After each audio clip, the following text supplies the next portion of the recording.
ಗುರುಜಿ ಈಗ ಏನು ತಿಳಿಸ್ಕೊಡ್ತಾ ಇದ್ದೀರಾ? ಈಗ ಒಂದು ವಿಶೇಷ ತಿಳಿಸ್ಕೊಡ್ತಾ ಇದ್ದೀನಿ. ವಿಶೇಷವಾಗಿ ಇವತ್ತಿನ ದಿವಸ ಬಹಳ ಅನುಗ್ರಹವಾಗಿ ಕೊಡ್ತಕ್ಕಂಥದ್ದು ಪುಣ್ಯಕೋಟಿ ಕಥೆ. ಈ ಪುಣ್ಯಕೋಟಿಯ ಕಥೆಯನ್ನು ಕೇಳಿದಾಗ ಸಾಕಷ್ಟು ಜನಕ್ಕೆ ಮನಸ್ಸು ಬಹಳ ಸೋತು ಹೋಗುತ್ತೆ. ಅಯ್ಯೋ, ಇಂಥ ಒಂದು ಜೀವಿ ಯಾವ ಕಾಲಕ್ಕೂ ಮಾತಾಡೋಕ್ಕಾಗದೇ ಇರತಕ್ಕಂಥ ಒಂದು ಪ್ರಾಣಿ ಇಷ್ಟು ಚೆನ್ನಾಗಿ ಒಂದು ಜೀವನವನ್ನು ನಡೆಸಿದೆಯಲ್ಲ, ಅದರಿಂದ ಪರಿಪಾಠವನ್ನು ಕಲಿಬೇಕಾದ್ದು ಸಾಕಷ್ಟು ಜನ ಇದ್ದಾರೆ. ಅಂಥ ಒಂದು ಹುಲಿ ಇದಕ್ಕೆ ಮನಸ್ಸು ಹೋತು, ಅಯ್ಯೋ ತನ್ನ ಪ್ರಾಣವನ್ನೇ ತಾನು ಕೊಟ್ಕೊಳ್ಳೋದ್ರೆ ಉತ್ತಮ ಅಂಥೇಳಿ ತನ್ನ ಪ್ರಾಣವನ್ನು ತ್ಯಾಗ ಮಾಡಿಬಿಡುತ್ತೆ. ಇಂಥ ಒಂದು ಜೀವನಕ್ಕೆ ಒಂದು ಹಸು ತಾನು ತನ್ನ ಕರುವನ್ನು ಕಾಪಾಡೋಕ್ಕೋಸ್ಕರ ತನ್ನ ಜೀವನವನ್ನು ಮುಡಿಪಿಟ್ಟು ಊರಿನವರಿಗೆಲ್ಲ ಹೇಳಿ ಅದು ಹೊರಟು ಬರುತ್ತೆ. ಅದೇ ಪುಣ್ಯಕೋಟಿಯ ಕತೆ. ಇಂಥ ಒಂದು ಪುಣ್ಯಕೋಟಿಯ ಜೀವನಾಂಶವನ್ನು ನೀವು ನೋಡಬೇಕು ಅಂದರೆ ತಿರುನೆಡಂಗಲಮ್ಮಲ್ಲಿ ಇವತ್ತಿಗೂ ನಂದೀಶ್ವರನು ಬಹಳ ವಿಶೇಷವಾಗಿರ್ತಕ್ಕಂಥ ಒಂದು ಕ್ಷೇತ್ರ ಮಹಿಮೆ. ಇಲ್ಲಿ ಜಗತ್ತಲ್ಲಿ ಎಲ್ಲರೂ ನೋಡಿದ ಹಾಗೆ ನಂದಿ ಒಳಗಿನ ಸ್ಥಳಂ ಅಂತ ಕರಿತೀವಿ. ಆ ನಂದಿ ಒಳಗಿನ ಸ್ಥಳದಲ್ಲಿ ಇಲ್ಲಿ ಎಲ್ಲ ನಂದಿಗಳು ವಿಶೇಷವಾಗಿ ಬರ್ತಕ್ಕಂಥದ್ದು.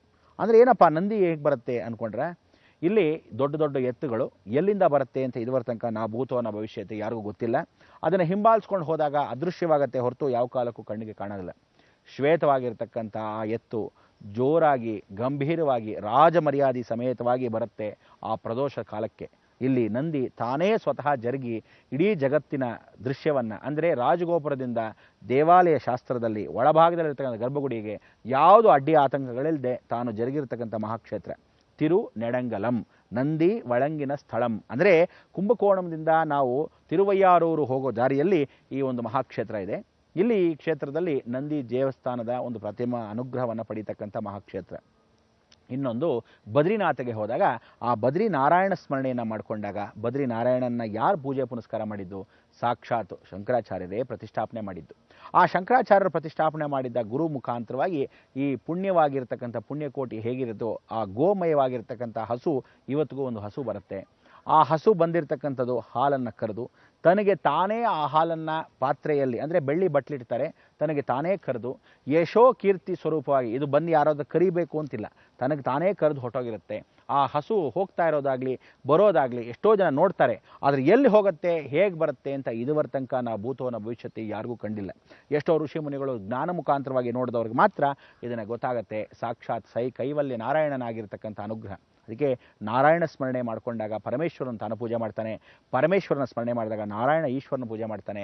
ಅದಕ್ಕೋಸ್ಕರ ಇಲ್ಲೇನು ಹೇಳ್ತಾರೆ, ಶಿವಶ್ಚ ಹೃದಯಂ ವಿಷ್ಣು, ವಿಷ್ಣುಶ್ಚ ಹೃದಯಂ ಶಿವ, ಶಿವಾಯ ವಿಷ್ಣು ರೂಪಾಯ ವಿಷ್ಣುಶ್ಚ ಹೃದಯಂ ಶಿವ ಅಂತ ಹೇಳ್ತೀವಿ. ಆ ಒಂದು ದೈವ ಸಾನ್ನಿಧ್ಯ ಇವತ್ತಿಗೂ ಎಲ್ಲವೂ ಶಕ್ತಿ ಸ್ವರೂಪವಾಗಿ ಕೂತಿದೆ. ಇದು ಕಲಿಯುಗದಲ್ಲೂ ಸತ್ಯವಾಗಿ ನಡೀತಾ ಇದೆ. ಈ ಬದ್ರಿನಾರಾಯಣ ಕ್ಷೇತ್ರದಲ್ಲಿ ಹಸುವು ಹಾಲು ಕೊಟ್ಟಿರೋದನ್ನ ಅಭಿಷೇಕವನ್ನು ಮಾಡಿ ತದನಂತರ ಒಂದು ಚೂರು ಹಾಲು ತೊಟಕದೇ ಇದ್ದ ಹಾಗೆ ಆ ಪೂರ್ತಿಯಾಗಿ ಇರತಕ್ಕಂಥ ಹಾಲನ್ನು ಒಂದು ಪಾಣಿವಟ್ಟಲ್ಲಿ ಹಾಕಿ ಶಂಕು ಮುಖಾಂತರವಾಗಿ ಪ್ರತಿಯೊಬ್ಬರಿಗೂ ಕೊಡ್ತಾರೆ. ಈ ಶಂಕು ಅಲ್ಲಿ ಏನು ಅಂದರೆ ಹಾಲು ನಿಮಗೆ ಮೊದಲಾಗಿ ಕೊಡ್ತಾರೆ, ಆ ತೀರ್ಥವನ್ನು ತಗೋಬೋದು. ಅದೇ ಶಂಕು ಒಳ್ಳೆ ಹಾಕಿ ಕೊಡ್ತಾರೆ. ಅದೇ ಹಾಲನ್ನು ನೀವು ಕುಡಿದಾಗ ನೋಡ್ಬೋದು, ಅಮೃತ ಕುಡಿತಾ ಇದ್ದೀವಾ, ಸಕ್ಕರೆ ಹಾಕಿದಾರ, ಸಣ್ಣ ಶಂಕುವಲ್ಲಿ ಇಷ್ಟೊಂದು ಹಾಲು ಹಿಡಿಸತ್ತಾ ಅಂದರೆ ಅದು ಒಂದು ದೈವ ರಹಸ್ಯ. ಆ ದೈವ ರಹಸ್ಯವಾಗಿರ್ತಕ್ಕಂಥ ಶಂಕು ಸಾಕ್ಷಾತ್ ಯಾರೋ ಪರಮಾತ್ಮನ ಕೃಪಾಕಟಾಕ್ಷ. ಇವನು ಪುಣ್ಯಕೋಟಿಯಾಗಿರ್ತಕ್ಕಂಥ ಹಸು ಹೇಗೆ ನೆನೆಸ್ಕೊಳ್ತೀವಿ ಅದೇ ರೀತಿಯಾಗಿರ್ತಕ್ಕಂಥ ವಾಮನ ಅವತಾರದಲ್ಲಿ ಸಾಕ್ಷಾತ್ ಬಲಿಚಕ್ರವರ್ತಿಗೆ ಕೊಟ್ಟಿರತಕ್ಕಂಥ ಶಂಕು. ಆ ಶಂಕುವನ್ನು ಸ್ಮರಣೆ ಇವತ್ತಿಗೂ ಮಾಡ್ತಾರೆ, ಅದರಲ್ಲೇ ಅಭಿಷೇಕವನ್ನು ಮಾಡ್ತಾರೆ. ಆ ಶಂಕುವಲ್ಲಿ ಇಷ್ಟೂ ಹಾಲು ಹಿಡಿಸತ್ತೆ, ಅದೇ ವೈಶಿಷ್ಟ್ಯತೆ. ಸಣ್ಣ ಶಂಕು ಕೈ ಹಿಡಿಯಷ್ಟು, ಆದರೆ ಹಾಲು ಎಷ್ಟೋ ಗಾತ್ರವಾದ ಹಾಲು. ಅಂದರೆ ಸುಮಾರು ನಿಮಗೆ ಲೆಕ್ಕ ಹಾಕಬೇಕು ಅಂದರೆ ಒಂದು 5 ಲೀಟರ್ ಹಾಲು ಒಂದು ಶಂಕುವಲ್ಲಿ ಹಾಕಿದ್ರು ಸಹ ಎಲ್ಲೂ ಜಾಗವಿಲ್ಲದೆ ಇದ್ರೂ ಆ ಶಂಕು ಒಳಗೆ ಸೇರುತ್ತೆ.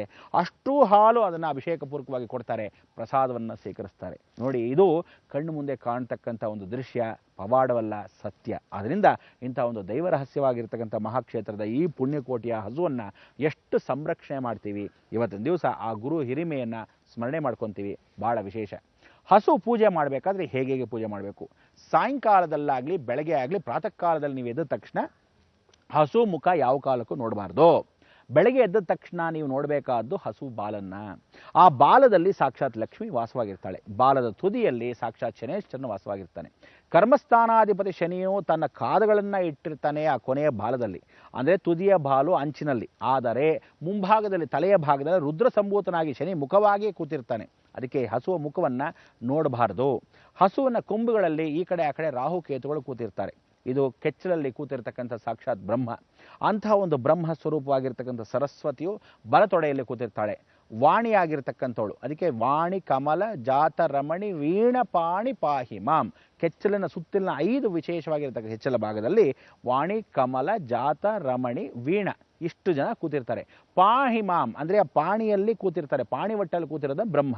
ಈ ಥರ ಸ್ವರೂಪದಲ್ಲಿ ಕೂತಿರ್ತಕ್ಕಂಥ ಹಸುವಲ್ಲಿ 300 ಮುಕ್ಕೋಟಿ ದೇವತೆಗಳ ವಾಸವಾಗಿರ್ತಕ್ಕಂಥ ಈ ಒಂದು ಮಹಾ ದೇವತಾ ಸ್ವರೂಪದಲ್ಲಿ ನಾವು ಸ್ಮರಣೆಯನ್ನು ಮಾಡ್ಕೋಬೇಕು.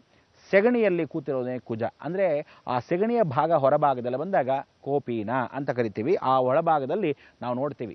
ಅದಕ್ಕೆ ಗೋಮಯ ಅಂತ ಕರಿತೀವಿ. ಗೋಮಯಕ್ಕೆ ಎಷ್ಟು ಚೆನ್ನಾಗಿರ್ತಕ್ಕ ಒಂದು ಸಾನ್ನಿಧ್ಯ ಅಂದರೆ ಗಟ್ಟಿಯಾಗಿರ್ತಕ್ಕಂಥ ಸೆಗಣಿಯನ್ನು ಅದನ್ನು ಗರ್ಕೆಯನ್ನು ಇಟ್ಟಾಗ ಸುಬ್ರಹ್ಮಣ್ಯ ಅಂಶಕ್ಕೆ ಮಹಾಗಣಪತಿನ ಸ್ಮರಣೆ ಮಾಡ್ಕೋಬೇಕು. ಅದಕ್ಕೋಸ್ಕರ ಅದರಲ್ಲಿ ಕುಜನ ಅಂಶ ಕೂತಿರುತ್ತೆ, ಆ ಸ್ಮರಣೆಯನ್ನು ಮಾಡ್ಕೋಬೇಕು. ಗೋಮೂತ್ರದಲ್ಲಿ ಸಾಕ್ಷಾತ್ ಯಾರು ಕೂತಿರ್ತಾರೆ? ಯಮದೂತರ ಕೂತಿರ್ತಾರೆ ಅಂತ ಹೇಳ್ತಾರೆ. ಅದಕ್ಕೆ ಅದನ್ನು ಕುಡಿದಾಗ ಮೃತ್ಯು ಕೂಡ ಹತ್ತಿರ ಬರಲ್ಲ. ಸರ್ವವ್ಯಾಧಿ ಗುಣಾರ್ಥಂ, ಯಾವುದೇ ಒಂದು ವ್ಯಾಧಿ ಬರೋದಿಲ್ಲ. ಅದರಲ್ಲಿ ಮೊರಾರ್ಜಿ ದೇಸಾಯಿ ತಮ್ಮ ವೀರ್ಯವನ್ನೇ ತಾವೇ ಕುಡಿದ ಹಾಗೆ ಆ ಪರಿವರ್ತನಾ ಸ್ವರೂಪಕ್ಕೆ 102 ವರ್ಷಗಳ ಕಾಲ ಬದುಕಿದ್ರು ಅಲ್ವೇ. ಅಂದರೆ ಜೀವನಾಂಶದಲ್ಲಿ ಒಬ್ಬ ಮನುಷ್ಯ ಅಂಥ ಒಂದು ದೈವತತ್ವ ಅವನಲ್ಲಿ ಇರಬೇಕಾದ್ರೆ ಹಸುವಲ್ಲಿ ಇನ್ನೆಷ್ಟು ಗುಣಗಳಿರುತ್ತೆ. ಅದಕ್ಕೆ ಇವತ್ತಿನ ದಿವಸ ನೋಡಿ, ಮೊದಲಿಂದ ನಾವುಗಳು ಹೇಳ್ಕೊಂಡು ಬಂದ ಒಂದು ಸನಾತನ ಧರ್ಮದಲ್ಲಿ ಎಷ್ಟು ಜನ ಗೌರವ ಕೊಟ್ಟಿದ್ರೋ ಇಲ್ವೋ, ಇವತ್ತಿನ ದಿವಸ ವಿದೇಶದಿಂದ ಬಂದು ಈ ಗೋಮೂತ್ರವನ್ನು ಸಾವಿರಾರಲ್ಲ ಲಕ್ಷಾಂತರ ರೂಪಾಯಿಗೆ ಮಾರ್ತಾರೆ. ಬರೀ ಒಂದು ಕ್ವಾರ್ಟರ್ ಅಂದರೆ ಇಷ್ಟು ಚಿಕ್ಕದಾಗಿರ್ತಕ್ಕಂಥ 30 ml 40 ml ಅಂತ ನೀವೇನಂತೀರಾ, ಅಷ್ಟು ಮಟ್ಟಿಗೆ ನೋಡಿದಾಗ 50 kg ವಿಶೇಷವಾಗಿರ್ತಕ್ಕಂಥ ಗೋಮಯ ಅದನ್ನು ಸ್ವಲ್ಪ ಮಟ್ಟಿಗೆ ಸ್ವಲ್ಪ ಬೆರಕೆ ಮಾಡಿ ಔಷಧಿ ಸ್ವರೂಪದಲ್ಲಿ ಕೊಡ್ತಾರೆ. ಒಂದು ಬಾಟಲ್ಗೆ 25,000 ರೂಪಾಯಿಗೆ ಹೋಗುತ್ತೆ ವಿದೇಶಕ್ಕೆ. ಅದು ಏನೋ ಸೆಂಟ್ ಹಾಕಿ ಇದು ಬಹಳ ವಿಶೇಷ ಅಂತಾರೆ. ನಾನೇನಪ್ಪ ಇದು ಗೋಮೂತ್ರ ಅಂತ ಹೇಳಿ ಲಂಡನ್ನಲ್ಲಿ ವಿಶೇಷವಾಗಿ ಯಾರೋ ತರಿಸ್ಕೊಂಡಾಗ ಸುಬ್ರಹ್ಮಣ್ಯ ದೇವಸ್ಥಾನಕ್ಕೆ ಅಭಿಷೇಕಕ್ಕೆ ನೋಡಿದಾಗ 25,000 ರೂಪಾಯಿ ಕೊಟ್ಟೆ ಅಂದರು. ಅಯ್ಯೋ ನಮ್ಮಲ್ಲಿ ಫ್ರೀಯಾಗಿ ಸಿಗುತ್ತಲ್ಲ, ಇದು 25,000 ಕೊಡಬೇಕಾ ಅಂದಾಗ ಜನಗಳು ದುಡ್ಡು ಮಾಡೋಕ್ಕೆ ಎಲ್ಲಿಂದ ಎಲ್ಲಿ ಏನೇನು ಮಾರ್ತಾರೆ ಅನ್ನೋದು ನೀವುಗಳೆಲ್ಲ ತಿಳ್ಕೋಬೇಕು. ಅದಕ್ಕೆ ನಮ್ಮ ರಕ್ಷಣೆ ನಾವೇ ಮಾಡಿಕೊಂಡಾಗ, ನಮ್ಮ ಗೋವುಗಳನ್ನು ನಾವೇ ನೋಡಿಕೊಂಡಾಗ, ನಮಗೆಲ್ಲರೂ ಲಭ್ಯವಾಗಿರ್ತಕ್ಕಂಥದ್ದನ್ನು ಬಿಟ್ಟು ಹೊರದೇಶದಲ್ಲಿ ಈ ರೀತಿಯಾಗಿ ಕೊಂಡ್ಕೋಬೇಕಾ ಅವಕಾಶ ಮಾಡಿಕೊಡ್ಬೇಕಾಗಿಲ್ಲ. ನಮ್ಮ ಸಂಸ್ಕಾರಗಳು ಹೊರದೇಶಕ್ಕೆ ಮಾರಬೇಕಾಗಿಲ್ಲ. ನೀವು ಸಣ್ಣದಾಗಿ ವಿರಾಮ ತಗೊಂಡ್ರೆ ಸಾಕಷ್ಟು ವಿಚಾರ ಮಾತಾಡಬೇಕು. ಧರ್ಮ ಚಿಂತನೆ ನೀವು ಮಾಡಬೇಕು. ಏನಕ್ಕೆ ಅಂತ ತಿಳ್ಕೊಳ್ಳಿ.